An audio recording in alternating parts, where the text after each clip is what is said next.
সে ইচ্ছা হলে মেসেজ করে, আর আমি তার সেই ইচ্ছার অপেক্ষায় বসে থাকি। সে তার ইচ্ছা মতো আমার সাথে কথা বলে, আর আমি তার সেই ইচ্ছাটার অপেক্ষায় বসে থাকি। তার সময় হলে সে আমাকে মনে করে, আর আমি বোকার মতো সেই সময়ের অনুযায়ী বসে থাকি। সে কখন আমাকে মেসেজ দেবে কিংবা কখন আমার কথা ভাববে, আমার সাথে কথা বলবে, আমি সেইটুকুর জন্য বসে থাকি।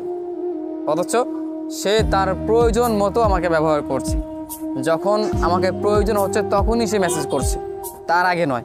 অথচ আমি বোকার মতো তার জন্যই বারবার বসে আছি, তার জন্যই, শুধুমাত্র তার জন্যই তার অপেক্ষায় বসে আছি, তার সাথে কথা বলার জন্য, একটা মুহূর্তের জন্য। সে কখন আসবে, তার সাথে একটিবার আমি কথা বলতে পারবো, আবারও সেই অপেক্ষায় আমি বসে থাকি। অথচ সে আসবে এই অপেক্ষা নিয়ে আমার কতটা সময় কেটে যাচ্ছে সেটা বুঝছে না। অথচ